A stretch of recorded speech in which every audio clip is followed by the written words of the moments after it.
तो आप जो है एक शिफ्ट में पेपर क्यों नहीं कराए।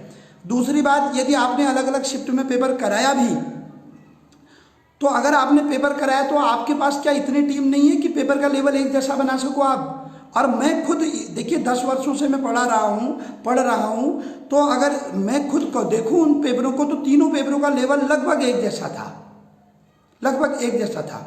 तो आपने किस बिहाफ पर सेकंड शिफ्ट के जो छात्र हैं उनके नंबर बढ़ा दिए, थर्ड शिफ्ट के छात्रों के नंबर घटा दिए। भाई हम तो आयोग पे आरोप लगाते हैं कि आपने जानबूझ करके आपने अपने उन लोगों को सेकंड शिफ्ट में डाला होगा जिनका आप सिलेक्शन चाहते हो। आप अभी लिस्ट उठा लीजिए, मैक्सिमम उन लोगों का सिलेक्शन हो रखा है। जैसे हमारी कोचिंग से सिलेक्शन हुए 4 लोग, तो देखिए मैं ये खुद कह रहा हूं कि थर्ड शिफ्ट में से कोई सिलेक्शन है ही नहीं। अब देखिए सारे लोग करप्ट नहीं है, मैं ये नहीं कह रहा हूं कि सारे लोगों ने गलत किया है। यहाँ पे जो जर्नल में सिलेक्शन हुए हैं 75 से 80 के बीच में, वो सब मेहनती छात्र हैं। 80 के ऊपर भी कुछ मेहनती होंगे, लेकिन आप ध्यान से मेरी बात सुनिए कि जो 75 से 80 के बीच में, जैसे हमारे दीपक असवाल भाई हैं, हर पेपर में वो टॉप करते हैं। अब आप इस तर्क को समझिए, हर पेपर आप निकाल लीजिए, हर पेपर में टॉप 10, टॉप 8, टॉप 20 में वो उनका नाम आता है। और यहाँ पर उनकी रैंक क्या आ रही है, 300 के पास में। राहुल नेगी जो इतने जो है, राजवीर कुमार जी कह रहे मेरे कम हुए, राहुल नेगी जो सचिवालय रक्षक में टॉपर थे 89, उनका अच्छा खासा स्कोर है, लेकिन उनकी रैंक आप देखिए 100 के बाद रैंक है। तो आपको मैं एक चीज बता दूं भाई, तो इस रिजल्ट को देख करके स्वीकार्य ये रिजल्ट नहीं है। और रही बात कि हम कर क्या सकते हैं, तो देखिए हम केवल अपनी बात रख सकते हैं और हम करें भी क्या। और ये मान के चलिए कि इसमें 50% नहीं, 60% नहीं, 80% इसमें पूरा का पूरा धांधली हुई है। तो राम कंडवाल जी का मुझे फ़ोन आया था, अभी कमेंट भी आया है कि बुधवार के दिन देहरादून में सड़कों में उतरने के लिए तैयार रहें, युवा ऐसा आगे भी होगा, हम सबको एकजुट होना होगा। मैं देहरादून पहुंच गया हूं पंत सर, अब एकजुट होना ही पंत होगा, अन्यथा मेहनती युवा ऐसे ही बर्बाद हो जाएंगे। जी राम कंडवाल जी, बिल्कुल आप सही कह रहे हैं। तो सभी लोग राम कंडवाल जी का साथ दीजिए, मैं भी आऊँगा, मैं भी आपके साथ हूँ। लेकिन जो हमें अपनी बातें रखनी है सरकार से और आयोग से, वो ये रखनी है कि सबसे पहली बात कि हमारा आयोग जब हमसे फीस लेता है, पैसे लेता है, सब कुछ, तो एक शिफ्ट में पेपर क्यों नहीं होता है। सबसे पहली बात, जब लोक सेवा आयोग जो कि जीएस का भी पेपर कराता है और पेपर साथ में जो है कराए जा सकते हैं, लोक सेवा आयोग के द्वारा वो 2.5 लाख बच्चों का पेपर कराया जा सकता है। तो यहाँ पर हमारा पेपर एक शिफ्ट में क्यों नहीं हो सकता है। पहला बिंदु यह है। दूसरा बिंदु यह है कि आयोग ने किस बिहाफ पर किसी के नंबर कम कर दिए, किसी के घटा दिए, उसका स्पष्टीकरण आयोग दे। अभी भी आयोग ने नॉर्मलाइजेशन के नंबर दिखाए नहीं है कि स्टूडेंट का एक्चुअल मार्क्स कितना है, नॉर्मलाइजेशन मार्क्स कितना है।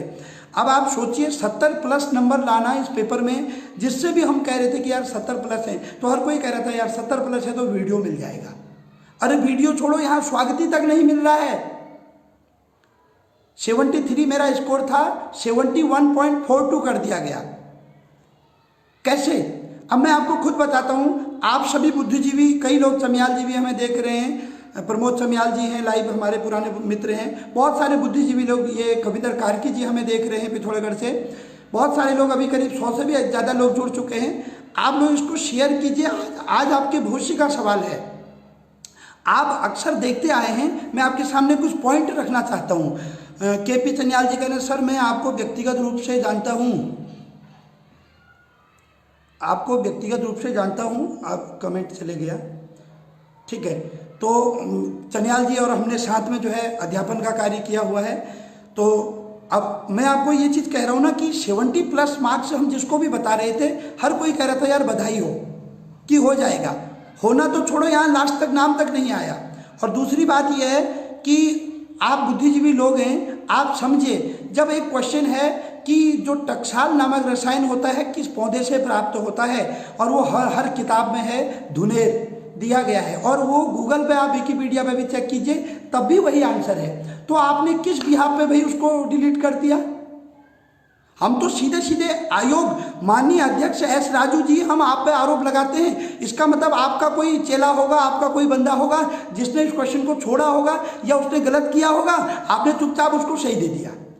हम तो ये बोलते हैं ना भाई, हम स्टूडेंट हैं, आप हमारे माई बाप हो, आप सब कुछ हो, हम आपसे नहीं बोलेंगे तो किससे बोलेंगे? छात्रों की इस पीड़ा को समझिए, हमारे दर्द को समझिए कि क्यों हमारे नंबर कम कर दिए गए। और एक सबसे बड़ा टेक्निकल पॉइंट मैं आपको बताता हूं, अब तक के जितने एग्जाम हुए, हाई कोर्ट क्लर्क के ले लीजिए, हाई कोर्ट क्लर्क में देखिए इतना सब कुछ था, केवल 250 वैकेंसी थी, तब भी 70% में सिलेक्शन हुआ। यहां पर 894 वैकेंसी होने के बावजूद क्यों नाम नहीं आ रहा है 70-71 वाले का? बताइए। पहली बार ऐसा देखा गया, जिसको भी मेरिट बताओ वही सदमे में चले जा रहे हैं। यहां तक कि मैं ये भी बोल रहा हूं, जिन लोगों का चयन हुआ है, हमारे बहुत सारे मित्रों का चयन हुआ है, क्योंकि उन लोगों ने टॉप में आना था, जो 80 के आसपास थे। जैसे कोई 78 वाला था, हम कह रहे थे यार तुझे तो टॉप की पोस्ट मिल जाएगी, चलो हमें बॉटम ही मिल जाए, कोई बात नहीं। लेकिन हुआ क्या है कि वो जो टॉप में आना था वो नीचे बॉटम पे आ गया है, 300-250 रैंक पे वो आया है। हमारी एक छात्रा के 72.5 नंबर थे, उसको घसीट के 68 पे रख दिया गया, हालांकि उसका सिलेक्शन हुआ है, लेकिन उसकी रैंक कितनी, 130वीं रैंक कर रखी है उसकी। तो इंटेलेक्चुअल क्वेश्चन क्यों डिलीट किए हैं? अच्छा, एक चीज और, पूरा इंटरनेशनल क्वेश्चन है कि बछेंद्री पाल कब एवरेस्ट पर चढ़ी। बछेंद्री पाल कब एवरेस्ट पर चढ़ी सबको पता है, 24 मई 1984। बल्कि जहां तक मैंने किताबों में पढ़ा है, उस दिन उसका बर्थडे भी था, क्योंकि 24 मई 1954 को वो जन्मी हुई थी बछेंद्री पाल, उत्तरकाशी में। तो बछेंद्री पाल जो है 24 मई 1984 को एवरेस्ट पर चढ़ी। ये क्वेश्चन आप गूगल कर लीजिए, कुछ भी कर लीजिए, सब कुछ। और दूसरी बात, एक और प्रश्न हमारे मन में है, यदि ये क्वेश्चन गलत था तो जब आपने आंसर की दिया उसमें सही क्यों दिया?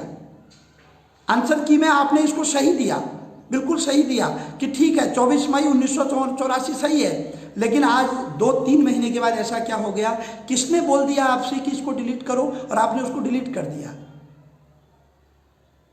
यह सरासर जाति है और मेरिट में दूर दूर तक कहीं भी पारदर्शिता नहीं बरती गई है। चाहे आपका आयोग का फेलियर है, चाहे परीक्षा केंद्रों का फेलियर है, हम नहीं जानते, ये मेरिट हमें स्वीकार नहीं है।